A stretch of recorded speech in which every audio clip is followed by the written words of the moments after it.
ప్రియమైన దేవుని ప్రియులందరికీ మన ప్రభువును ప్రియరక్షకుడైనటువంటి క్రీస్తు వారి ఘనమైన నామములందరికీ నా శుభములు వందనములు. ప్రియులరా, ఇప్పటి వరకు మనందరము మన ఆత్మీయ తండ్రి జయశైలి గారు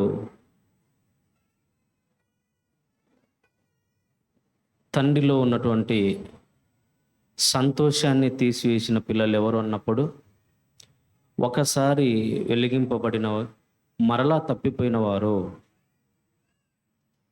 తండ్రి ఆవేదనను చాలా చక్కగా వివరించాడు కదండి. అందులో మనమున్నామేమో చూడండి. ఒకవేళ మనం ఉంటే నిజంగా తండ్రికి ఉన్నటువంటి సంతోషాన్ని దూరం చేసామో చూడండి. ఈరోజు నిన్ను నన్ను రక్షించుకోవడానికి పరలోకమందున్న దేవుడు నిద్ర లేకుండా ఎన్నో దినాలు కష్టపడి నా పిల్లలను రక్షించుకోవాలని తన కుమారుడైన యేసుక్రీస్తు మీద భూమి మీదికి పంపించి మన మీదికి రావాల్సినటువంటి శిక్షను యేసుక్రీస్తు వారి మీద మోపి ఆయనను బాధపరిచి, ఆయన దుఃఖపరిచి, ఆయనను వేదనపరిచి, ఆయనను చంపేడే కానీ మనల్ని మాత్రము ఆ శిక్షకు మనల్ని చేయలేదు. ప్రియులారా, ఇకపోతే ఈరోజు మన అంశం కూడా విశ్వాస వీరులు. ఏమండి, విశ్వాసులు అనగానే వీరుల ఆలోచన చేయండి. ప్రియులారా, ఈరోజు భూమి మీద ఎవరిని వీరులు అంటున్నారు? ఏమండి, కొన్ని సంవత్సరాల క్రితం మనకు స్వాతంత్రం రానప్పుడు మన భారతదేశం ఎవరి బానిసత్వంలో ఉన్నది? బ్రిటిష్ వారి బానిసత్వంలో ఉన్నది. అవును కదా? బ్రిటిష్ వారి బానిసత్వంలో నుంచి విడిపించడానికి భారతదేశంలో ఉన్నటువంటి ప్రతి వారు నడుము బిగించి పోరాడి ఏమండి మనకు స్వాతంత్రాన్ని తీసుకొచ్చారు. వారందరినీ స్వాతంత్రం పోరాటంలో పోరాడిన వారందరినీ ఏమన్నారు? వీరులు అన్నారు కదా. ఇకపోతే భారతదేశం మనకు స్వాతంత్రం వచ్చిన తర్వాత ఇలా మరి మనకు శత్రువులు ఎవరు భారతదేశానికి? ఏమండి, ఎక్కువ పాకిస్తాన్. మరి ఈ మధ్య కాలంలోనండి కొన్ని ఘర్షణల వల్ల యుద్ధం చేయడానికి వెళ్ళారు కదా. అలా యుద్ధం చేసిన వారిని, అలా యుద్ధంలో మరణించిన వారిని ఏమండి వీర పోరాటం పోరాడి ఏమండి వీరుడు మరణించాడు అని అంటారు కదండి. పిల్లరా, ఇకపోతే తెలంగాణ కూడా, తెలంగాణ సపరేట్ రాష్ట్రం కావాలని యవనస్తులు మరి కొందరు పోరాడి కొందరు ప్రాణాలు కూడా అర్పించడం. అందుకని ఎప్పుడైతే చనిపోయారో, ఎప్పుడైతే తెలంగాణ రాష్ట్రం వచ్చిందో ఆ రోజు తెలంగాణ రావడానికి చనిపోయిన వారి పేర్లు వీళ్ళు వీరుల గురించి అంటుంటారు. అవునా కదండి? వీళ్ళారా, వీరులే వీరులైతే విశ్వాస వీరులకు ఉన్నటువంటి పని ఏంటో తెలుసా? మనం ఎవరితో పోరాడాలో తెలుసా అండి? విశ్వాసము అనగానే క్రీస్తునందు విశ్వసించి ఊరుకుండడం కాదండి. మనకు కూడా పోరాటం అనేది ఉంది. మనకు కూడా ప్రియులారా యుద్ధము చేయవలసింది ఉంది. ఎవరితో యుద్ధం? ఎవరితో పోరాటం? ఏమండి చూద్దామా? ఒకసారి ఎఫెసీయులకు రాసిన పత్రిక అపోస్తులైన పౌలు గారు ఎఫెసీ సంఘానికి పత్రిక రాస్తూ 6వ అధ్యాయము ఎఫెసీయులకు రాసిన పత్రిక 6వ అధ్యాయము 12వ వచనం. ఏలయనగా మనము అంటున్నాడండి. ఏలయనగా మనము పోరాడునది అన్నాడు కదా. అంటే మనమనగా ఎవరు? క్రైస్తవులమైన మనము. ఆనాడు క్రైస్తవులు, ఎఫెసీలో ఉన్నటువంటి క్రైస్తవులు అని అర్థం. అంటే ఏమంటాడు? మనము పోరాడునది అంటే పోరాటం అనేది క్రైస్తవునికి ఉంది. ఈ భూమి మీద ఉన్నటువంటి దేశాలకు పోరాటాలు ఎలా ఉన్నాయో క్రైస్తవునికి కూడా పోరాటం ఉంది అని చెప్తున్నాడు. చూడండి, మనం పోరాడునది శరీరులతో కాదు, శరీరులతో కాదు. ఈ దేశంలో ఉన్నవారు మరి దేశం కోసం శరీరులు యుద్ధం చేశారు, పోరాటం చేశారు కదా. రాష్ట్రం కోసం శరీరులతో యుద్ధం చేశారు, పోరాడారు కదా. అయితే క్రైస్తవునికి మాత్రము శరీరులతో యుద్ధం చేయకూడదు కదా. మనం పోరాడాల్సింది శరీరులతో కాదు, కానీ ప్రధానులతోనూ అధికారులతోనూ ప్రస్తుత అంధకార సంబంధులకు లోకనాథులతోనూ ఆకాశ మండలమందున్న దురాత్మల సమూహములతోనూ పోరాడుచున్నాము. చూసారా? ఏంటండి? దురాత్మల సమూహం అంటున్నాడు. చూడండి, మన భారతదేశానికి ఏమండి ఎదుటి వారికి మరి ఎవరితో, ఏ సమూహంతో యుద్ధం జరుగుతుంది? మన భారతదేశంలో సైనికులు ఏమండి ఎదుటివారు ఉన్న సైన్యంతో, కొన్ని పాకిస్తాన్ సైన్యముతో సమూహముతో పోరాడుతాడు. అవునా? బ్రిటిష్ వారు సమూహముతో పోరాడారు మనకు స్వాతంత్రం రానప్పుడు. ప్రియులరా, అయితే క్రైస్తవుడు మాత్రము ఎవరితోన్నప్పుడు దురాత్మల సమూహము. ఎక్కడున్నాయండి అవి? దురాత్మల సమూహం ఎక్కడున్నాయి? కనబడతాయా? అంటే కనపడని ఏమండి సమూహము, దుష్ట సమూహం ఉంది, దానితో మనం పోరాడాలి. ఓకే, ఇది ఒకటి గుర్తుపెట్టుకోండి. ఇంకా ఇది దేంతో పోరాడాలో అపోస్తులైన పేతురు గారు తన పత్రిక రాస్తూ, పేతురు గారు రాసినటువంటి మొదటి పత్రిక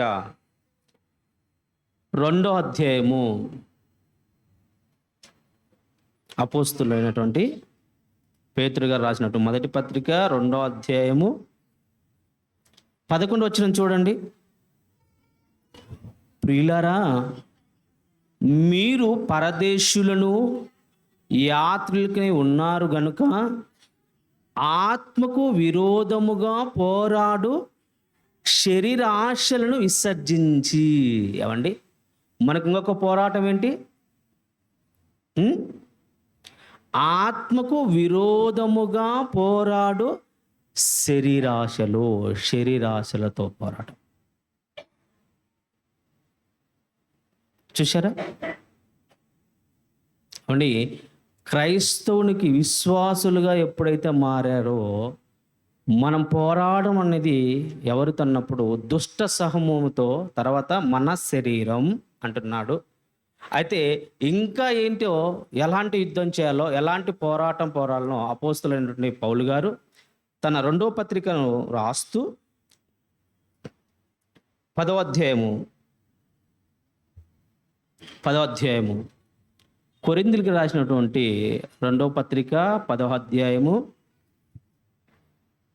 3వ వచనం చదవండి. పౌలు గారు అంటున్నారండి, మేము శరీరధారులమై నడుచుకొనుచున్న శరీర ప్రకారం యుద్ధము చేయము, మా యుద్ధోపకరణములు శరీర సంబంధమైనవి కావు గాని దేవుని ఎదుట దుర్గములను పడద్రోయజాలనంత బలము కలవి అంటున్నాడు. చూడండి, దేవుని ఎదుట దుర్గాలను, వాటను పడదోయాలి. పిల్లరా, యేసుక్రీస్తునందు విశ్వాసించిన వారు ఏమండి లోక సంబంధమైనటువంటి పోరాటము కాదు, కానీ 3 పోరాటాలు మనకు కనపడుతున్నాయి. ఒకటి శరీరం, 2 దురాత్మల సమూహం, 3 దేవుని ఎదుట దుర్గములను ఎవరైతే కడతారో, అంటే దేవుని కనిపించకుండా, ఎన్నిటి మీద పోరాటము చేయాలి అని అంటున్నాడు. ఏమండి, ఇప్పుడు విశ్వాసులు వీరులేనా? పిల్లరా, ఏమండి, అస్సలు మన విరోధి ఎవరు? మన విరోధి ఎవరండి? చూద్దాం. అది కూడా పేతురు గారు రాసినటువంటి మొదటి పత్రిక 5వ అధ్యాయము 7వ వచనం, 8వ వచనం చదవమా డైరెక్ట్గా. నిబ్బరమైన బుద్ధి గలవారై మెలకువగా ఉండుడి, మీ విరోధైన అపవాది అన్నారు. చూడండి, ఎవరి విరోధి అండి? మీ విరోధైన అపవాది గద్దించు సింహం వలె ఎవరిని మృంగుదునా అని ఉన్నాడు. మన విరోధి ఇప్పుడు శత్రువు. మన శత్రువు ఎవరు? ఏమండి, అపవాది, సాతాను సమూహము, శరీర ఆశలు, దేవుని ఎదుట దుర్గములను పెట్టాడు. ఇవన్నిటి మూలం వెనక ఎవరున్నాడు అంటే దుష్ట సమూహం మొత్తానికి. ఏమండి, మెయిన్ ఎవడంటే సాతాను కదా. శరీర ఆశలను ఏమండి పెట్టింది ఎవరు? నేత్రాశ, చెప్పండి. నేత్రాశ, జీవోడంబము, శరీరాశ, ఇవి దేవుని వలన కలిగినవి కావు కదా. యోహాను గారు రాసినటువంటి మొదటి పత్రిక 2వ అధ్యాయంలో మనకు కనపడుతూ ఉంటుంది కదా. శరీరాశలను పెట్టింది అంటే ఇవి దేవుని వలన కలగలేదంటే శరీరాశలు ఎవరి వలన కలిగాయి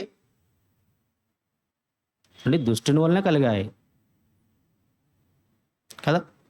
ప్రియులారా, ఇకపోతే ఈరోజు విశ్వాసులు వీరులుగా కనపడుతున్నారు. మనం ఏమండి, పాత నిబంధన నుంచి, ఆది కాండం నుంచి మొదలు పెట్టుకుంటే ప్రకటన గ్రంథం వరకు విశ్వాసం వీరుల జాబితాలు కనపడుతుంటాయి. ఇవన్నీ జయించిన వారే విశ్వాస వీరులు. శరీరాశలను జయించిన వారు ఉన్నారు, దేవుని ఎదుట దుర్గాలను పడగొట్టిన వారు ఉన్నారు, దురాత్మల సమూహముతో పోరాడిన వారు ఉన్నారు కదా. ప్రియులారా, ఒక్కొక్కరిని మనం ఆలోచన చేసుకుంటూ పోతే ఏమంటే విశ్వాస వీరుల జాబితా అనేది మనకు ఎక్కడ కనపడుతుందంటే హెబ్రీయులకు రాసిన పత్రికలో ఏమండి 11వ అధ్యాయంలో విశ్వాసం వీరుల జాబితా ఇక్కడ కనపడుతుంది. ఓకే, హెబ్రీయులకు రాసిన పత్రిక 11వ అధ్యాయం మొట్టమొదటిగా ఏమండి మరి విశ్వాసిగా మొట్టమొదటిగా బైబిల్లో రాయబడింది ఎవరి పేరు? హేబేలు గురించి కదా. చూద్దాం. ఏమండి 2వ వచనం నుంచి 3వ వచనమా 4వ వచనం.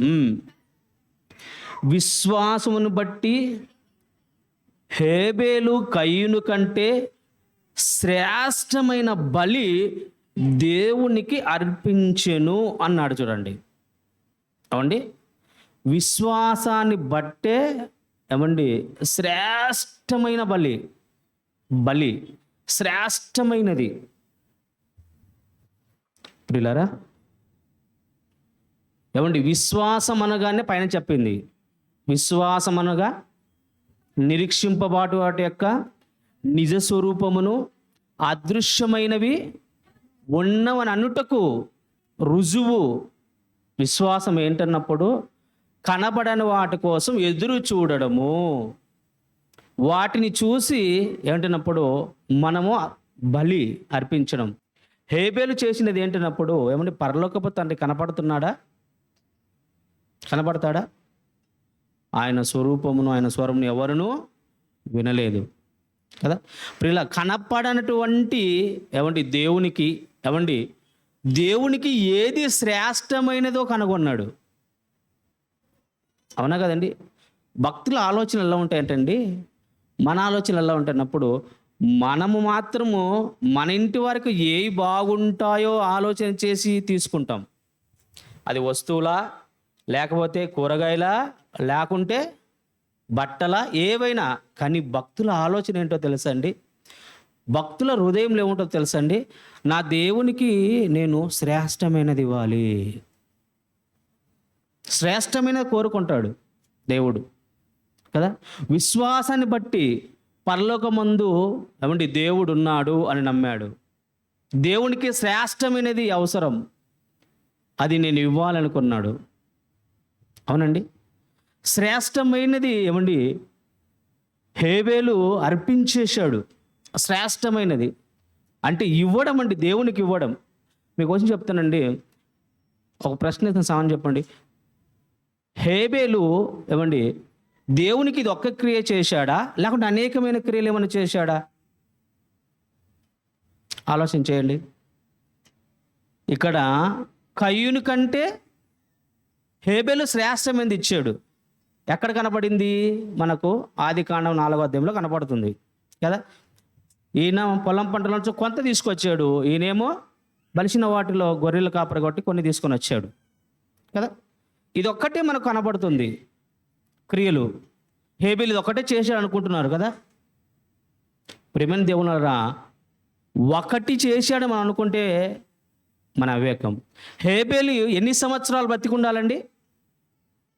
ఏమండి రాయబడింది ఏమన్నా ఆలోచించండి. అందాజుగా బైబిల్ చదివినవారు ఏమండి, అప్పట్లో 1000 సంవత్సరాలు కదా. అప్పట్లో ఆదాము గారి కాలం 1000 సంవత్సరాలు. దాదాపుగా ఏమండి ఎక్కువ ఆలోచన చేయకుండా ఒక 500 సంవత్సరాలు బతికి ఉండొచ్చా? సరే, 300 సంవత్సరాలు బతికి ఉండొచ్చా? అవునా పిల్లరా? కనీసం 100 సంవత్సరాలు బతికి ఉండొచ్చా? అందాజు చెప్తున్నా, అందాజుగానే, కరెక్ట్ అని చెప్పట్లేదు. ఏమండి అతనికి జ్ఞాపకం వచ్చింది, ఒకవేళ 15 సంవత్సరాలు లేకుంటే 20 సంవత్సరాల నుంచి భక్తులు కొనసాగిస్తే మిగతా 80 సంవత్సరాలలో ఒకటే శ్రేష్టమైనది ఇస్తాడా? ఆలోచన చేయండి ప్రియులరా. ఆయన ఒకటి చేయలేదండి. యోహాన్ గారు రాస్తున్నారు చూడండి. యోహాన్ గారు రాసినటువంటి మొదటి పత్రిక, యోహాన్ గారు రాసినటువంటి మొదటి పత్రిక 3వ అధ్యాయము 10వ వచనం చదవండి. యోహాన్ గారు రాసినట్టు మొదటి పత్రిక 3వ అధ్యాయము 10వ వచనం. 12 చదవం ఒకేసారి. మనము కయ్యూను వంటి వారమై ఉండరాదు. వాడు ఎవడు దుష్టుని సంబంధి అయి తన సహోదరిని చంపెను? కయ్యూను.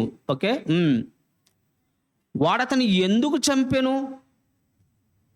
తన క్రియలు అన్నాడు చూడండి. తన క్రియలు చెడ్డవి గనుక అన్నాడు. తన క్రియలు చెడ్డవియు తన సహోదరుని క్రియలు నీతి గలవినై ఉండెను గనుక. ఎన్నన్నాడండి? సహోదరుని క్రియ అన్నాడా, సహోదరుని క్రియలు అన్నాడా? కయ్యూను సహోదరుడు ఎవరు అంటే హేబేలు కదా. ఏమండి క్రియలు అని రాయబడి చూడండి. ఏమండి దేవునికి ఏమండి శ్రేష్టమైన ఒకటే రాయించాడు, కానీ ఆయన బ్రతుకులు ఎన్ని దినాలు ఉన్నాయో తెలియదు. ఎన్ని దినాలు బ్రతికాడో మనకు తెలియదు. ఏమండి ఆయనను ఏమండి భక్తి జీవితం జీవిస్తూ, భక్తుడిగా ఆలోచన చేస్తూ, తన హృదయంలో దేవునికి చోటిస్తూ, ఏమండి దేవునికి శ్రేష్టమని కనుగొంటూ ఒకటి వల్ల చూడండి అనేకమైనవి క్రియలు కనపడుతున్నాయి. క్రియలు అన్నాడు, క్రియ అని అనలేదు అండి. భక్తుడు తన జీవితంలో ఏమండి చాలా మనకు కనపడతారు. అబ్రహం గారు కానివ్వండి, దావీదు గారు కానివ్వండి, సల్మాన్ గారు కానివ్వండి, దానియేలు గారు కానివ్వండి, వాళ్ళు బ్రతుకు దినాలలో ఏమండి ఒకటే క్రియలు చేశారా? ఒక క్రియ చేసిన వాడిని ఏమంటారండి? ఏమండి తన బ్రతుకు ముగించేంత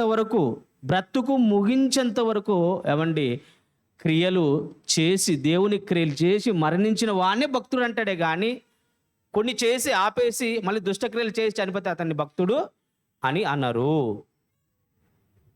అవునా కదండి పిల్లరా? దేవునికి మీకు చెప్తానండి, దేవునికి ఏమండి ఇచ్చే విషయముల్లో దుష్టుడు ఏమేగాని ఆటంకపరచకుండా ఉంటాడా? ఎవరి విరోధి? ఏమండి మన విరోధి అనగానే ఈరోజు క్రైస్తవులను మనకేనా? కయ్యూనుకు కూడా ఉన్నాడా? హేబేలుకు కూడా ఉన్నాడా? ఆదామవ్వలకు కూడా ఉన్నాడు కదా. అందరికీ విరోధి. దేవుని ఆజ్ఞను మీరేటట్టుగా చేసేవాడే ఎవరు? దుష్టుడు, మన విరోధి. అవునా? ఏమండి, ఆదాము అవ్వలు నిజంగా ఎంతో యథార్థంగా, జ్ఞానంగా అండి చాలా బాగా ఉన్నారు వాళ్ళు కదా. ఇలాగనే ఉంటే ఆదాము అవ్వలకు ఏమండి ఏమవుతుంది చెప్పండి? దేవునికి లోబడిన పిల్లలు, దేవునికి అండి విధేయత చూపించిన పిల్లలు, దేవునికి ఇష్టమైన పిల్లలుగా కనబడతారు. ఇప్పుడు దుష్టుడు ఏం చేయాలి? దేవుడు ఏదైతే చెప్పాడో అది చేయనివ్వకుండా చేయాలి. అవునా? అలాగా చేయనివ్వకుండా చేశాడు ఆదాము అవ్వలను. ఏదైతే తినొద్దు అని దేవుడు అన్నాడు తినేటట్లుగా చేశాడు. ఏమండి, వారికేనా దుష్టుడు ఇట్లాంటి పరీక్ష ఏమంటారు, వారికి ఏమంటారు, ఇలా వచ్చి శోధించడము, ఇలాంటి వాళ్ళకి పరీక్ష పెట్టడం ఏమంటారు, సంథింగ్ రావడము అంటే దేవుని వాక్యాన్ని మీరేటట్లు చేసింది వాళ్ళకొక్కరికైనా. కయ్యను పడిపోయాడు. అవునా? అంటే హేబేలుకు కూడా ఏమంటే దుష్టుడు ఏమి ఆటంకపరచకుండా ఉంటాడా దేవునికి ఇచ్చే విషయంలో? బాగా గమనించాలి. ఏమండి నిజం చెప్తున్నానండి, అననీయ సప్పీరా ఎగ్జాంపుల్ చెప్తున్నాను. ఏమండి పాపం నిజంగా అననీయ సప్పీరా నేను చాలా వాళ్ళిద్దరు దంపతులను చూసి చాలా ఆనందపడతానండి. వాక్యం విన్నారు, విన్న వెంటనే ఏమంటే పొలం అమ్మడం ఏంటండి, ఎంత నమ్మిండాలి, ఎలాంటి మెసేజ్ పేతురు గారు కొట్టి ఉండాలి. ఏమండి వాళ్ళ హృదయాలు పొలాన్ని అమ్మేటట్టు ప్రేరేపించింది దేవుని మాట. అవును, అమ్మేశారండి, మొత్తానికి అమ్మేశారు, తీసుకొస్తారు. పిల్లరా నిజంగా చెప్పండి, అక్కడ దుష్టుడు ఏం అడ్డుపడ్డాడు? కొద్దిగా దాచుకుండేటట్టు చేశాడు. నువ్వు ఎందుకు అపవాదికి చోటిస్తివి అంటే అపవాదిలను ఏం చేసిందంటే ఏం పెట్టిందో తెలియదు కానీ కొద్దిగా దాచుకుండేటట్లు పెట్టేసింది. చూసారా? ఏమండి దేవుళ్ళు ఇంతగాని పరిగెత్తి పొలాన్ని అమ్మించి ఏమండి దేవుని వాక్యము విని మారు మనిషి పొందిన తర్వాత తన ఆస్తిని అమ్ముకొని వచ్చేటప్పుడు ఏమండి వీళ్ళైతే ఇలాగ మొత్తం ఇచ్చేస్తే ఈ భార్య భర్తలు ఎక్కడికి వెళ్ళిపోతారు? పరలోకానికి వెళ్ళిపోతారు. వీళ్ళని పరలోకానికి తీసుకొని వెళ్ళకూడదు. ఏం చేయాలి? దేవునికి ఏదైతే ఇస్తాను అని చెప్పిందో అందులో ఏమండి సంపూర్ణంగా ఇస్తే పాస్ అవుతారు. ఏదైతే మనం చేశామో దానికి ఏమంటారు వాగ్దానం చేసామో అది కొద్దిగా దాచుకున్న ఎంత అపరాధంగా ఇచ్చాడు చూడండి. అంటే అపవాది కొద్దిగా దాచుకునేటట్టు ఏమంటే ఇంత డబ్బులు ఇస్తున్నాం కదా 70% ఆమె దాచుకునేది కొద్దిగానే, వాళ్ళు దాచుకునేది కొద్దిగానే రాయబడిందండి. సగానికి సగం అన్నట్టు ఏమి రాయబడలేదు కదా. కొద్దిగానే లోపు 100%కు ఏమండి 30% దాపెట్టుకున్నట్టుగా ఉంది. అందాజుగా చెప్తున్నాను అంతే, దాన్ని కరెక్ట్గా మీరు లెక్కలేయకండి. ఓకే, కొద్దిగా దాచుకునే లోపు ఏమండి ఆ దాచుకునే గుణము ఎక్కడి నుంచి వచ్చిందండి? ఇద్దామన్న గుణము ఏమండి వాక్యం నుంచి వస్తే దాచుకునే గుణం ఎవరి నుంచి రావాలి? ఏమండి ఏదో ఒక ప్రాబ్లం అని పెట్టి ఉండాలి, లేదంటే శరీర సంబంధమైన ఆశలని పెట్టి ఉండాలి. అవునా? వాని ఆయుధాలు ఇవే కదా. అవునా? శరీర సంబంధమైనటువంటి ఆశలు, నేత్రాశ, జీవోడంబం, శరీరాశ, ఇవన్నీ ఏమండి ఏది పెట్టిందో తెలియదు కానీ దేవునికి ఇస్తానన్న దాన్ని కొద్దిగా దాచుకున్నారు. కొద్దిగా దాచుకునేటట్లు చేసింది సాతాను. చూసారా? పరలోకానికి పోవలసిన వారు, విశ్రాంతి స్థలంలో ప్రవేశించవలసిన వారు ఏమండి ఏమైపోయారు చెప్పండి? వేదనకరమైన స్థలంలోకి వెళ్ళిపోలేదా? ఏమండి దుష్టులతో పోరాడడం అంత చిన్న విషయం కాదండి. కయ్యను పోరాడలేకపోయాడు, ఆదామవులు పోరాడలేకపోయారు. ఏమండి హేబెల్ను కూడా దేవునికి శ్రేష్టమని ఒక క్రియని మనకు అర్థమవుతుంది కానీ క్రియలు అన్నాడు. ఆయన బ్రతుకులు ఎన్ని దినాలు బ్రతికాడో మనకు తెలియదు కానీ ఏమండి 1-2 చేసే క్రియలు భక్తుని ఆలోచన కాదండి. భక్తుని క్యారెక్టర్ ఏంటంటే నేను చచ్చిపోయేంత వరకు నా తండ్రికి, నా దేవునికి, నా తండ్రికి నేను ఇష్టమైన కార్యాలు చేసి, ఇష్టమైనవి చేసి ఏమండి నేను చచ్చిపోవాలి. అది ఆయన ఆలోచన.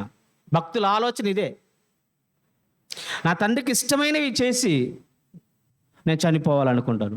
ఏమండి ఇక్కడ నిజంగా శరీరాశను ఏమండి జయించాడు, నేత్రాశను జయించినట్టుగా కనపడుతుంది. ఏమండి దుర్గములు కట్టిన మీద పడగొట్టేశాడు కదా.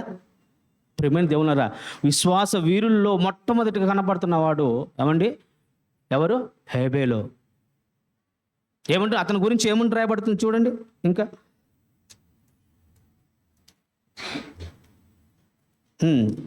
11వ అధ్యాయము 4వ వచనం చదవండి. విశ్వాసాన్ని బట్టి హేబేలు కంటే శ్రేష్టమైన బలి దేవునికి అర్పించెను. దేవుడు అతని అర్పణను గూర్చి సాక్ష్యం ఇచ్చినప్పుడు అతడు ఆ విశ్వాసాన్ని బట్టి నీతిమంతుడని సాక్ష్యం పొందెను. అతడు మృతి నొంది ఆ విశ్వాసం ద్వారా మాటలాడుచున్నాడు అంటున్నాడు. చూడండి, అవునా? ప్రేమ దేవునారా, విశ్వాస జీవితంలో అతను పోరాడాడు. మనకు తెలియదండి,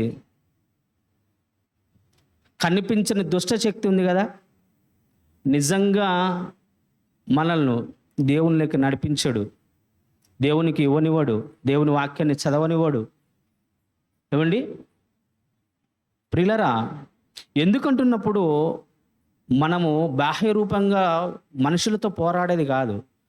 ఏమంటున్నప్పుడు దేవుళ్ళు నడుస్తున్నప్పుడు, దేవుని క్రియలు చేస్తున్నప్పుడు ఏమండి మనకు కనపడకుండానే దుష్ట శక్తులు ఎన్నో మనకు అడ్డుపడుతూ ఉంటాయి. మన బాడీని ఎలా వాడుకుంటాడంటే విచిత్రంగా వాడుకుంటాడు. అవునా? ఏమండి ఈ బాడీని దేవుడు దేనికి ఎందుకు ఇచ్చాడు? అవయవాలు దేనికి ఇచ్చాడు? తన చిత్త ప్రకారంగా అవయవాలు పెట్టాడు. కన్ను ఏం చేయాలి? యేసు వైపు చూచుచు వాక్యాన్ని చూస్తూ చదువుతూ ఉండాలి. చేతులు, అవునా, జీవవాక్యం చేత పట్టుకొని జ్యోతుల వలె వెలుగుతూ ఉండాలి. నోరు, ఏమండి ఆయన మాటలను ఆయనను కీర్తించడానికి కదా. కాళ్ళు సువార్త కోసం పరిగెత్తడానికి, అవునా కదా. ఈ అవయవాలన్నిటిని దేవుని మహిమార్థమై దేవుడు ఇస్తే, ఇప్పుడు దుష్టుడు ఈ అవయవాన్ని ఎలా వాడుకుంటున్నాడు? చెప్పండి. ఏమండి వాక్యాన్ని ఎక్కువ చూస్తామా? యేసు వైపు ఎక్కువ చూస్తామా? లోకం వైపు ఎక్కువ చూస్తామా? ఏమండి లోకం వైపే ఎక్కువ చూస్తాం. ఏమండి చెవులు, ఏమండి వినగల చెవు దేవుడు ఇచ్చాడు. దేనికోసం? దేవుని వాక్యాన్ని విని అనేకులకు ప్రకటించడానికి. నోరుకు పని, కన్నుకు పని, చెవుకు పని, నోటికి పని, చేతులకు పని, కాళ్ళకు పని, మెదడుకు కూడా పని. అవునా? ఇన్ని పనులు దేవుడు ప్రతి అవయవానికి పెడితే వీటన్నిటినీ ఏమండి ఎలా వాడుకుంటున్నాడు చెప్పండి. ప్రేమైన దేవుని వలన విశ్వాసులుగా పిలువబడుతున్న మనము ఏమండి ప్రియులారా, నిజంగా మన శరీరంలో ఉన్నటువంటి వాటిని పోరాడుతున్నాము. ఆత్మకు విరోధమైనగా పోరాడుతుంది. ఆత్మకు విరోధము. ఆత్మ నిజంగా శరీరాన్ని జయిస్తే ఏమండి పరలోకానికి వెళ్తాం కదా. శరీరాశలను ఏమండి, శరీరాశలు ఎన్ని ఉన్నాయన్నప్పుడు ఏమండి చెప్పలేనన్ని ఉన్నాయి కదా. గలతీయులకు రాసిన పత్రిక 5వ అధ్యాయము 19వ వచనం, శరీర కార్యములు స్పష్టమైనవి అవివనగా జారత్వమును, అపవిత్రత, కాముకత్వము, విగ్రహారాధన, అభిచారము, ద్వేషములు, కలహములు, మత్సరములు, క్రోధములు, కక్షలు, భేదములు, విమతములు, అసూయలు, మత్తతలు, అల్లరితో కూడిన ఆటపాటలు మొదలైనవి. వీటిని గూర్చి నేను మునుపు చెప్పిన ప్రకారము ఇట్టి వాటిని చేయువారు దేవుని రాజ్యములో స్వతంత్రించుకొననేరరు. పిల్లల భాగం నుంచండి. ఏమండి నిజంగా శరీరంలో ఉన్నటువంటి శరీర కార్యాలు అంటే ఎటువంటివి చూడండి. నిజంగా ఈ శరీరంతో అండి దేవుని పని చేయడానికి దేవుడు పెట్టుకున్నాడు. కానీ మనము దేవుని పనిని పక్కన పెట్టేస్తాము. మిగతా పనులన్నిటినీ ఎక్కువ అవయవాలను వాడుతూ ఉంటాం. ఎక్కువ ఎక్కువ ఎక్కువ ఆలోచించేయండి. మెదడు దేనికోసం ఎక్కువ వాడుతున్నాం కదా. వృద్ధులైన వారు, ముసలైన వారు ఎప్పుడు ఇంటి కోసము, ఒంటి కోసము కదా, పిల్లల కోసం, వీటి కోసమే. యవనస్తులైతే చదువు కోసము, ఉద్యోగం కోసము, సంపాదించడం కోసము, వీటి కోసమే. పిల్లరా ఇవన్నీ చేయొద్దా అని మీరు ప్రశ్న వేస్తే ఏమండి చేయొద్దని అనలేదు, కానీ జీవనోపాధి కోసం మనము చేయాలి. కానీ అదే మన జీవితం అనుకోకూడదు. మన జీవితము ఏంటన్నప్పుడు ఏమండి మన బ్రతుకుట క్రీస్తే చావైతే లాభం అనే తట్టుగా ఉండాలి మన జీవితం. అవునా? పౌలు గారు కూడా పని చేశాడు. పౌలు గారు ఏది భూమి మీద ఎందుకంటే తన జీవనం కోసము తన వారి వెంట ఉన్న వారి కోసం పని చేసాడే కానీ నేను ఇక్కడనే ఇల్లు కట్టుకోవాలి, నేను ఇక్కడ పెద్ద అపార్ట్మెంట్ కట్టుకోవాలి, ఇటువంటి ఆశలు అనేట్లు ఏం లేవు చూడండి. ఏంటంటే ఇది అసలుకి జీవితమే కాదు, రాబోయే జీవితం ఉంది. అవునా అండి? విశ్వాసుల ఆలోచన ఎలా ఉంటుందంటే ప్రియులారా, ఈ భూమి మీద శరీరాశను జయిస్తారు, నేత్రాశను జయిస్తారు, అదేమంటే దేవుని ఎదుట దుర్గములను కూడా పడగొడతారు. పౌలు గారు చేసింది అదే కదా. దురాత్మల సమూహం వచ్చినా కూడా పోరాడుతాడు. ఎందుకంటే వాటికి చోటు ఇవ్వరు, దేవునికి చోటు ఎక్కువ ఇచ్చి దేవుణ్ణి మహిమపరిచి దేవుని లోకానికి చేరగొట్టుంటారు. వాళ్ళ ఆశయం అదే. రెండో వ్యక్తి ఎవరండి విశ్వాస వీరుల జాబితాలో? రెండో వ్యక్తి ఎవరు? హెబ్రీ రాసిన పత్రిక 11వ అధ్యాయము హానోకు కదా. ఏమని రాయబడిందండి ఇక్కడ? విశ్వాసాన్ని బట్టి హానోకు మరణము చూడకుండా కొనిపోయబడాను అని రాయబడండి. ఏమండి? హానోకు గారట మరణాన్ని చూడకుండా కొనిపోబడ్డాడు. ఏ మరణం అండి? భూమి మీద జన్మించినటువంటి అందరికీ మరణం అంటే ఖచ్చితం. యేసుక్రీస్తుకే మరణం తప్పలేదు కదా. ఆయన మరణం చూడకుండా ఎలా పోతాడు అంటే ఇది బాహ్య రూపమైనటువంటి మరణం కాదు, రెండో మరణం. అయితే చదవమ్మా. విశ్వాసం బట్టి హానోకు మరణం చూడకుండా కొనిపోబడెను, అతడు కొనిపోబడక మునుపు దేవునికి ఇష్టడై ఉండెను అన్నాడండి. దేవునికి ఇష్టడై ఉండెను, సాక్ష్యం పొందాడు కదమ్మా. దేవునికి ఇష్టడై ఉండెను అని పదం రాయండి. అంటే హానోకు గారు కూడా దేవునికి ఇష్టడుగా ఉన్నాడా అండి? దేవునికి ఇష్టడుగా ఉన్నటువంటి ఒక వ్యక్తిని మరొకసారి ఆలోచన చేయండి. ఎవరైనా కనపడతాడేమో భక్తులలో? ఎవరు? వెరీ గుడ్ కదా. దావీదు నా ఇష్టానుసారుడై మనసుడు అన్నాడు.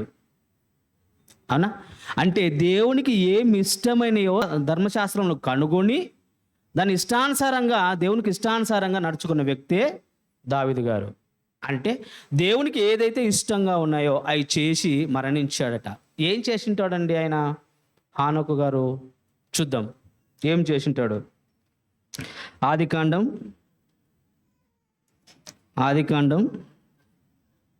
5వ అధ్యాయము, ఆదికాండం 5వ అధ్యాయము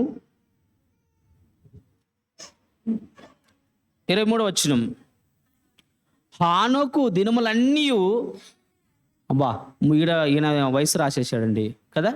360 ఏండ్లు, 65 ఏండ్లు. హానోకు దేవునితో నడిచిన తర్వాత దేవుడు అతను తీసుకొని విను. హానోకు చేసిన పని ఏంటి? దేవునితో నడవడం. ఏమండి? దేవునితో నడవడం అనేది అంత సులువైన మాట అనుకుంటున్నారా? దేవునితో నడవడం అంటే అర్థం ఏంటి? ఇప్పుడు దేవుడు ఎలా ఉన్నాడు? దేవుడు ఎక్కడున్నాడు? దేవుని మాటలు ఎక్కడున్నాయి? ఆలోచించండి. ఆది యందు వాక్యముండెను, వాక్యము దేవుని వద్ద ఉండెను, వాక్యము దేవుడే ఉండెను. అర్థమైంది? ఇప్పుడు వాక్యానుసారంగా నడుచుకోండి, మనము దేవునికి ఇష్టడుగా ఉండిపోతాం. అంటే ఇప్పుడు హానోకు గారు ఏం చేసి ఉండాలి? దేవుని మాటల ప్రకారం నడిచాడు. ఎన్ని వందల సంవత్సరాలండి? ఎన్ని వందల సంవత్సరాలు రాయబడింది అక్కడ? 365 కదా. 65 సంవత్సరాలు. ఏమండి? మనం కనీసం 2 సంవత్సరాలను చేయగలమా? చచ్చిపోయే రేపు అంటే 2 సంవత్సరాలు చచ్చిపోతాం అన్నప్పుడు 2 సంవత్సరాలు చేసిన గ్రేట్ అండి. ముందు చేసి తర్వాత అని కాదు, లాస్ట్ చివరి స్టేజ్లో 2 సంవత్సరాలు చేసిన దేవునికి ఇష్టంగా బ్రతకగలమా? 2 సంవత్సరాలను బ్రతకగలమా భూమి మీద అండి? అప్పుడప్పుడు బ్రతుకుతే కాకిలాగా కలకలలా బ్రతకూడదురా. ఎలా బ్రతకాలంట? హంసలుగా బ్రతకాలంటారు కదా. ఏమండి? మనం దాన్ని ఎలా తీసుకోవాలి తెలుసా? బ్రతుకుతే ఎలా బ్రతకాలో తెలుసా? దేవుని మాటల ప్రకారం బ్రతకాలా, లేకుంటే ఆ జీవితం వద్దు. ఇట్లా ఆలోచించుకోవాలి మనం. అవునా కదండి? చూడండి, ఎటువంటి ఇప్పుడు పెద్ద పెద్ద మరి పండితులు అనబడిన వారు ఎన్నో మంచి మాటలు రాస్తుంటారు కదా, ఆ మాటలు నిష్ప్రయోజనము. దేవుని మాటలు చూడండి, దేవుని మాటల ప్రకారం బ్రతకండి. ఇక్కడను జీవమే, చనిపోయినా కూడా జీవమే. అవునా? చావు అనేది ఏమండి వాక్యానికి లేదు. వాక్యానికి ఉందా? వాక్యానికి ఏమండి బ్రతికేదే తెలుసు, చనిపోయిన వారిని బ్రతికించడమే వాక్యానికి తెలుసు. అంటే హానోకు గారు చేసిన పని ఏంటన్నప్పుడు తన విశ్వాస జీవితం, విశ్వాసాన్ని బట్టి, అంటే దేవుని మాటల ప్రకారం నేను బ్రతుకుతే ఏమండి నేను దేవుడున్న లోకానికి పోగలను. అవునా కదండి? దేవుని అతన్ని తీసుకెళ్ళాడు అన్నప్పుడు హానోకు గారి కాలంలో అనేకులు ఉన్నారా లేదండి? అందరి గురించి రాయలేదు ఎందుకు? అందరూ దేవుని మార్గంలో నడవలేదా? దేవుని మాటల్లో ఏమండి లేవా? హానోకు గారికి దేవుని మాటలు ఉన్నప్పుడు అక్కడున్న వారికి ఎందుకు లేవు చెప్పండి? ఏమండి ఆది కాండం 1వ అధ్యాయం నుంచి దేవుని వాక్యాలు ఉంటూనే ఉన్నాయి. ఆదాం కాడ నుంచి ఉన్నాయి. మోషే గారి కాలం నుంచి కాదు, ముందు నుంచే ఉన్నాయి దేవుని మాటలు. ప్రేమని దేవునులారా, హానోకు దేవునితో నడిచేటప్పుడు ఎన్నిసార్లు త్రొట్టింప చేయాలని సాతాను చూసి ఉండాలి. అదృశ్య శక్తి అది. దేవునితో నడుస్తున్నప్పుడు నిజం చెప్తున్నాను, దేవునితో నడుస్తున్నప్పుడు ఏదో ఒక ఆటంకాలు మనకు కలుగుతూనే ఉంటాయి. ఆలోచించండి మీరే. దేవుని పని చేద్దాము అనలోపు ఏదో ఒక సమస్య వచ్చి తీరే ఉంటుంది. ఆ సమస్య వచ్చినప్పుడు మీరు దానికే బానిస అయిపోయారనుకోండి, మీరు ఫెయిల్యూర్ అయిపోయినట్టే. మనం ఫెయిల్యూర్ అయినప్పుడే ఆ సమస్యను ఏంటన్నప్పుడు ఎదుర్కొని వచ్చిన వారే వీరులండి. అవునా కదండి? ఎందుకండి పౌలు గారు అన్న మాట, బ్రతుకుట క్రీస్తే చావైతే లాభం అన్నాడు కదా. బ్రతుకుట క్రీస్తు కోసం ఎందుకు బ్రతకాలి? బ్రతుకుతే క్రీస్తు కోసం బ్రతుకుతే మరండి క్రీస్తునే చంప చూసింది. మరి పౌలు గారు ఎన్నిసార్లు చంప చూసి ఉండాలి? ప్రేమైన దేవునిలో ఆలోచించాలి. అంటున్నప్పుడు కనపడనటువంటి దుష్ట శక్తి విశ్వాస జీవితంలో మనకు ఏమవుతుంది తెలుసా? అడ్డు ప్రతి క్షణం అని దుష్ట సమూహాన్ని పంపించేస్తుంది. వారితో జయించాలంటే వాడే దిగి వస్తాడు. మన చిన్న చిన్న దుష్ట సమూహాలతో పోరాడలేకపోతున్నాం. చిన్న సమస్యలే. చర్చికి వెళ్దాం అనుకున్నామండి, ఉదాహరణకు చర్చికి వెళ్దాం అనుకున్నాం. ఎవరో ఒకరు వచ్చి ఇంట్లో కూర్చున్నారు, రిలేషన్స్ వచ్చి కూర్చున్నారు. ఇప్పుడు ఏం చేద్దాం? ఇవన్నీ రిలేషన్స్ తీసుకొస్తే నువ్వు చర్చికి తీసుకొచ్చావు అనుకోండి, నువ్వు ఏం చేసావు? దేవుని దగ్గరికి తీసుకొచ్చావు, దేవుని మాటల దగ్గర తీసుకొచ్చావు. ఒకటి నువ్వు సాతాను జయించి నువ్వు వచ్చేసావు. లేదండి వీళ్ళు ఏమనుకుంటారు అని చెప్పేసి ఇంటికాడ ఉన్నారనుకోండి, ఇప్పుడు ఏమైపోయినట్టు చెప్పండి? ఆలోచించేయండి. ఏమన్నప్పుడు వారు ఏమని అనుకుంటారేమో, వచ్చిన వారు చూసుకుంటారు అనుకుంటారేమో. వచ్చిన వారికి కూడా మంచి మాటల వరకు తీసుకురావడానికి కదా మన ఆలోచన. మనం అట్లా ఆలోచించుకో. మన దగ్గరికి బంధువులు వచ్చారండి, బంధువులే వచ్చారు. వచ్చిన తర్వాత వారిని తీసుకురాం చూడండి, వారి ఇంట్లో ఉన్నారు కాబట్టి వారి కోసం ఖచ్చితంగా మనం ఇంట్లో ఉండి తీరుతాం. ఎందుకన్నప్పుడు మేము వచ్చినా కూడా వెళ్ళిపోతారే అని వీళ్ళు అనుకుంటారేమని మనమే ఆలోచన చేసుకుంటాం. అది ఆలోచించేటప్పుడు ముందే ఇలా చర్చికి వెళ్దామండి, మనం వెళ్దాం, చర్చిలో వాక్యం చెప్పబడుతుంది, దేవుని మాటలు చెప్పబడుతుంది, చాలా బాగుంటాయి రండి అని ఆమెకి మాట చెప్పగలరా? ఆ బంధుమిత్రులకు చెప్పగలరా? అవి చెప్పలేం. ఏవి చెప్తాము? మిగతా అన్ని మాటలు చెప్తూనే ఉంటాం. ప్రియులరా, విశ్వాస వీరుల జాబితా చూడండి. భూమి మీద వాళ్ళు వీరులాగా బ్రతికిన వారండి, దేవుని కోసం బ్రతికిన వారండి. మన కనపడనటువంటి దుష్ట శక్తి ఎన్నో ఆటంకాలు వేస్తుంటాయి. వాటిని జయించుకుంటూ వచ్చిన వారే విశ్వాస వీరులు. తన విశ్వాసాన్ని అస్సలు త్రొట్టిల్లో చేసుకొని ఇవ్వలేదు. అవును కదండి? పౌలు గారు అన్నారు, మంచి పోరాటం పోరాడి తిని నా పరుగు తుదిమొట్టించి తిని నా విశ్వాసాన్ని కాపాడుకుంటుని అన్నాడు. చూసారా? విశ్వాసుల జీవితంలో పోరాటాలు ఎన్ని ఉంటాయి తెలుసా? నువ్వు చచ్చేంత వరకు ఉండాల్సిందండి. నీ శత్రువు మన భారతదేశ శత్రువు పాకిస్తాన్ అనుకోండి, ప్రతిసారి భారతదేశం మీద పోరాటం ఉంటుందా? పోరాడతారా వారు? లేదు కదా? అవునా కదా? క్రైస్తవుని పోరాటం అంటే ఉదయము లేచిన నుంచి 24 గంటల వరకు నువ్వు పోరాడాల్సిందే. 24 గంటల పోరాటంలో ఉండాలి. అండి వారు పోరాడుతూనే ఉన్నాడు, మనపై విజయాన్ని సాధిస్తూనే ఉన్నాడు. మనం వారిపై విజయాన్ని సాధించలేకపోతున్నాం చూడండి. అవునా కదండి? ఆలోచించండి ప్రేమైన దేవుని, అవునా? ఎందుకంటున్నప్పుడు ఏమండి, వాక్య ఖడ్గమైనది మనల్ని బలపరిచే వాక్యాన్ని దివారాత్రులు చదవలేకపోవడమే, దాన్ని అర్థం చేసుకోలేకపోవడమే, ఏమండి వాక్యానుసారంగా జీవించలేకపోవడమే. వాడు మన బలహీనతను చూశాడు, మన బలహీనత మీద కొట్టేస్తున్నాడు. మన బలహీనత ఏమంటే ఎలా బ్రతుకుదుమా, ఏమి తిందుమా, ఏమి త్రాగుదుమా, ఏమి ధరించుకుందుమా, ఇదే మనిషి జీవితంలో ఇదే ఆలోచన మనకు ఉండిపోయింది. అంటే ఆ బలహీనతను వాడు పట్టేసుకున్నాడు. ఏమండి నిజంగా అండి విశ్వాసుల జీవితాలను ఆలోచన చేస్తే నిజంగా చాలా ఆశ్చర్యమైపోతుంటుందండి. నిజంగా బైబిల్ చదువుతున్నప్పుడు వాళ్ళ జీవితాలండి బాగా, అబ్రహాం గారి చరిత్ర చదువుతున్నామండి గృహ కోడికల ఇంట్లో ఫ్యామిలీ ప్రార్థనలో. అబ్రహాం గారిది అయిపోయింది, అబ్రహాం కుమారు ఇస్సాక్ గారిది అయిపోయింది. వాళ్ళు చచ్చిపోయేటప్పుడల్లా నాకు ఆనందం అనిపిస్తూ ఉంటుందండి. ఎందుకు తెలుసా? వాళ్ళు ప్రశాంతంగా విశ్రాంతిలో ఉన్నారు, వాళ్ళ జీవితాలు ముగించుకున్నారు కదా. మన జీవితాలు ముగించుకోలేదు, మన జీవితాలు ఇంకా ముగించలేదు. మన విశ్వాస జీవితం చూస్తేనేమో ఎప్పుడు ఏమండి విశ్వాసంలో బలవంతులుగా కనపడటం లేదు, కానీ బలహీనంగానే కనపడతా ఉంటాం. ఎప్పుడు బలహీనంగానే కనపడుతూనే ఉంటాం. అవునా కదా? ఎప్పుడు బలహీనమే, ప్రతి చిన్న విషయాన్ని కూడా బలహీనమే. ఏమండి మన బలహీనత ఎదుటివానికి శత్రువుకు బలం. తెలుసా మీకు? లోక సామెత కూడా అంటారు, మన బలహీనత ఎదుటివానికి శత్రువుకు అవకాశం ఇవ్వకూడదు అంటాడు.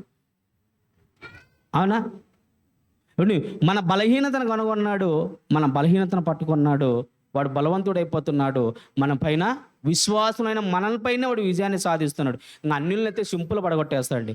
వాక్య ఖడ్గం మన దగ్గర ఉన్నా, వాక్యం మన చేతిలో ఉన్నా వానితో జయించలేకపోతున్నామంటే అర్థం ఏంటి? వాక్యాన్ని మనము ఏమండి వాక్యం చెప్పినట్టుగా దివారాత్రులు చదవలేకపోవడము, ధ్యానించలేకపోవడము, వాక్యానుసారంగా నడుద్దామన్న ఆలోచనలో ఏమండి నిజంగా వాక్యములు ఈ రోజు నుంచి నేను చదవాలి, ఈ రోజు నుంచి నేను ధ్యానించాలి, ఈ రోజు నుంచి వాక్యాన్ని నేర్చుకోవాలి అని మీరు హృదయంలో నిశ్చయించుకున్నారు అనుకోండి, అప్పటి నుంచే మీకు ఏమవుతుందో తెలుసా? అప్పటి నుంచి మిమ్మల్ని చూసుకోండి ఆ పని జరగనివ్వకుండానే చేస్తాడు. అవునా? వాక్యం కోసం పోదాము, విందాము అనిలోపు ఏదో ఒక పని పెట్టిండాలి, ఏదో ఒక ఆటంకం పెట్టి ఉండాలి. ఆటంకాలు విశ్వాస జీవితంలో ఉంటాయి. ఆటంకాలు తొలగించుకొని దేవుని దగ్గర రావడమే, దేవుని మాటల ప్రకారం జీవించడమే ఏమండి విశ్వాస వీరులటువంటి జీవితం. అవునండి, విశ్వాసుల జీవితాన్ని మనం ఆలోచిస్తే ఏమండి నిజంగా ఆశ్చర్యపోతుంటామండి. ఇందాక చెప్పాను కదా, అబ్రహాం గారు మరణించిన వెంటనే చాలా సంతోషం అనిపించింది.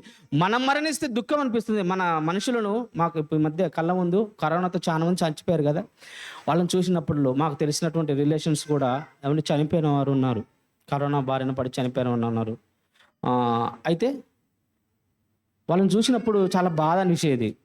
ఏమండి ఇదే ఇక్కడ దేవుని కోసం బ్రతకక, దేవుని మాటలందు భయభక్తులు లేక చనిపోతే నెక్స్ట్ వచ్చే స్థలం ఏంటిది? అది మనకు తెలుసు కదా, వేదనకరమైన స్థలం. కనీసము ఏమండి ఏమన్నాడు ధనవంతుడు? చిటికని నీళ్లు కూడా ఇవ్వలేని పొజిషన్. ఏమండి మనాలు చనిపోతుంటే ఎందుకు బాధ అనిపిస్తుంది అంటే, దేవుని కోసం వీళ్ళు బ్రతకలేదు కదా, తన జీవితం అంతా లోకం కోసం అర్పించారు కదా, లోకంలో బ్రతికి లోక చదివి లోకంలో సంపాదించి ప్రాణం విడిచారు కదా, తర్వాత ఇలా పొజిషన్ ఏంటి? అవునా కదండి? మరణం తర్వాత యేసుక్రీస్తు వారు ఎవరు చెప్పలేని మాటలు చెప్పారు. మరణం తర్వాత మరొక లోకం ఉంది, మరొక జీవితం ఉంది కదా. ఆలోచించండి ప్రియులారా, బాగా ఆలోచించేయండి. మనం ఈరోజు ఆలోచించేద్దాం. ఈరోజు నువ్వు నేను విశ్వాసులుగా పిలువబడుతున్నాం, ప్రభువునందు విశ్వసించాం, క్రీస్తు రక్తం వలన మనం విశ్వసించాం. ఈరోజు విశ్వాసులుగా పిలువబడుతున్నాం, దేవుని కుటుంబంగా పిలువబడుతున్నాం, సంఘంగా పిలువబడుతున్నాం, పరిశుద్ధ జనంగా కనపడుతున్నాం, యాజకులుగా కనపడుతున్నాం, రాజులుగా కనపడుతున్నాం. అవునా కదా?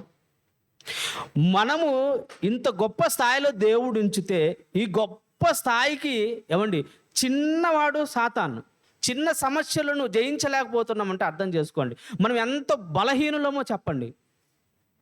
చదవలేము అంటున్నామంటే ఎందుకు చదవలేకపోతున్నామండి బైబిల్లో మనం చెప్పండి, ఎందుకు రాలేకపోతున్నాం చెప్పండి. చదవలేము అంటే ఏమండి అంటే ఒకటి నోరన్న పడిపోయి ఉండాలి, రెండు ఏంటన్నప్పుడు రోగములన్నా పడిపోయి ఉండాలి, అవునా కదా. శరీరాన్ని పోషించుకొని 3 పూట్ల తింటాము, ఏమండి ఆత్మను పోషించుకోవడానికి జీవాహారాన్ని తినడానికి మాత్రము కనీసము రోజుకు ఒక్కసారి చదువుతామంటే ఒక్కసారి కూడా చదివే వాళ్ళు కూడా లేరు. అడగనండి, ఎందుకంటే తెలుసు మన ఆత్మీయ జీవితము ఏమండి నిజంగా ఫలవంతం అవుతుందంటే వాక్యాన్ని వీళ్ళు పాటిస్తున్నారు అని అర్థం. ప్రేమని దేవునులరా, ఈరోజు నువ్వు నేను విశ్వాసులుగా దేవుడు పెట్టాడు కదా, విశ్వాస జాబితాలో మనం ఉన్నాం కదా. చూసా విశ్వాసుల జాబితా అపోస్తలుడైన పౌలు గారితో ఎందుకు రాయవలసి వచ్చింది అంటే వాళ్ళ జీవితాలు ఎందుకు మన ముందు పెడుతున్నాడు చెప్పండి. వారు మనకు మార్గదర్శకులు కారా? వారు భూమి మీద ఎంత గొప్పగా బ్రతుకుతున్నారు, వారు కూడా విశ్వాసులండి. విశ్వాసాన్ని బట్టి శ్రేష్టమైన బలి, ఏమంటే శ్రేష్టమైన బలి ఇవ్వడం అంత సులువైంది కాదు. సాతానుగాడు నిన్ను ఇవ్వనివ్వడు, నిన్ను పోనివ్వడు శ్రేష్టమైన దానికి. మీకు కొంచెం చెప్పనా, ఆనాడు బలులు కదా, ఈనాడు దేవుడు శ్రేష్టమైనది ఏమడిగాడు మనల్ని? ఏమడిగాడు? రోమిలికి రాసిన పత్రిక 12వ అధ్యాయం, రోమిలికి రాసిన పత్రిక 12వ అధ్యాయం 1వ వచనం. కాబట్టి సహోదరులారా అంటున్నాడు చూడండి, ఏమండి అపోస్తలుడైన పౌలు రోమాలో ఉన్నట్టు సంఘంలో ఉన్నట్టు క్రైస్తవులకు రాస్తున్నాడు కదా. సహోదరులు ఎప్పుడైతే క్రీస్తు యేసునందు విశ్వసిస్తారో వారందరూ సహోదరులు సహోదరీమణులు. ఓకే, అటువంటి మాటలు సంబోధిస్తున్నాడు చూడండి.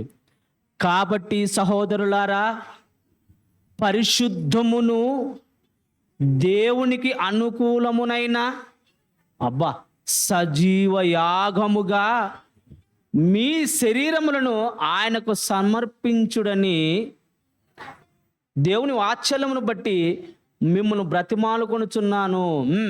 ఇట్టి సేవ మీకు యుక్తమైనది అంటున్నాడు చూడండి. పరిశుద్ధమును దేవునికి అనుకూలమైన సజీవ యాగంగా ఏమివ్వ అంటున్నాడు? మీ శరీరంగా యాగంగా ఇవ్వాలి, బలిగా ఇవ్వాలి.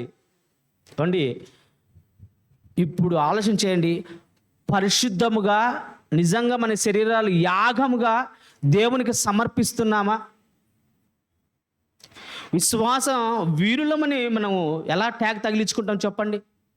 విశ్వాస వీరులు ఎప్పుడైనా కానీ ఎక్కడైనా కానీ ఇది మరిచిపోయారు దేవునికి అని అంటారా?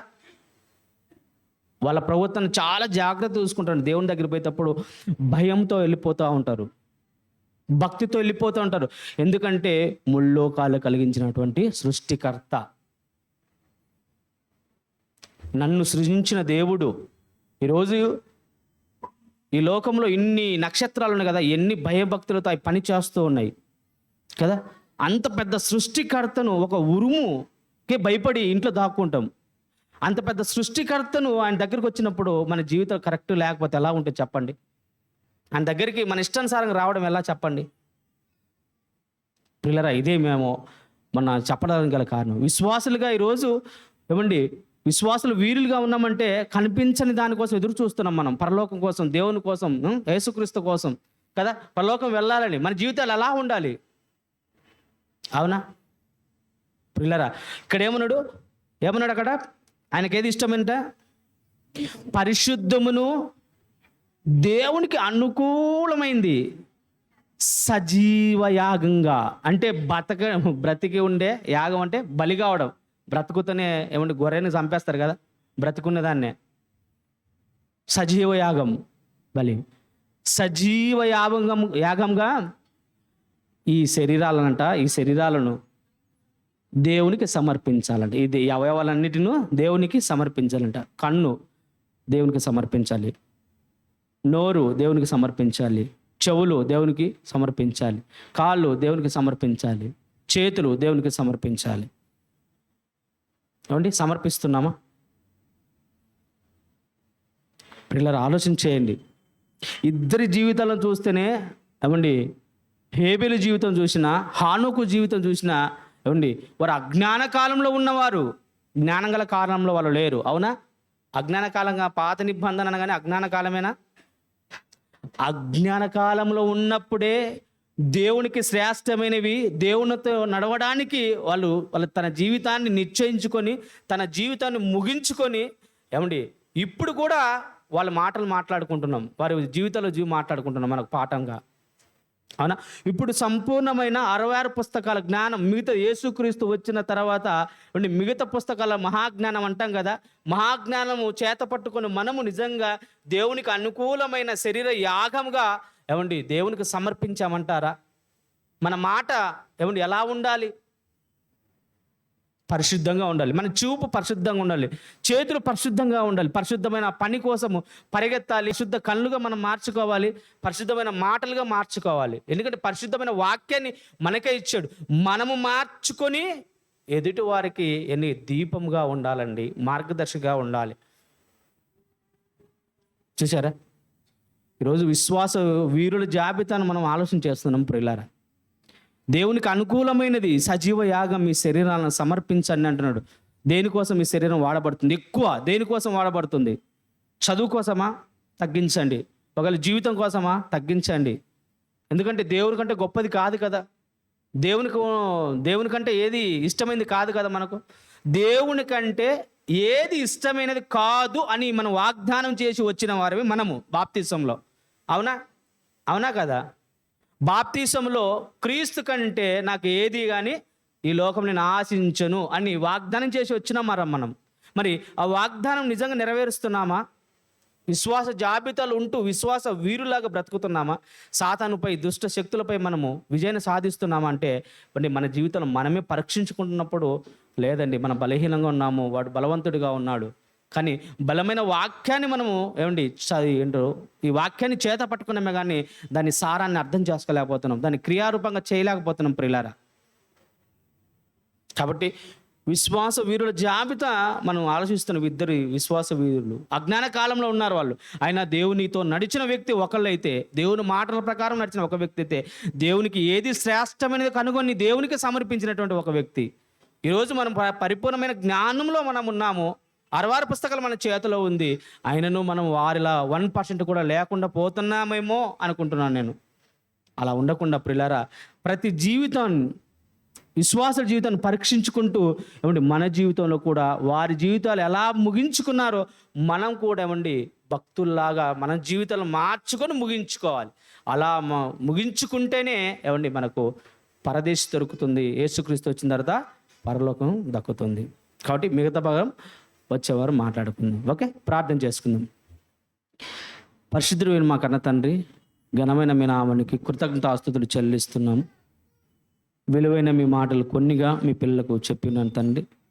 విన్న మేమందరము విడిచిపెట్టకుండా విన్న వాక్య ప్రకారంగా బ్రతుకుటకు సహాయం చేయమని, మిగతా కార్యక్రమం అంతట్లో తోడుగా ఉండి సహాయం చేయమని క్రీస్తు పేరటి ప్రార్థన అడిగి వేడుకుంటున్నాం తండ్రి. మనందరూ పొందాలండి. Thank you.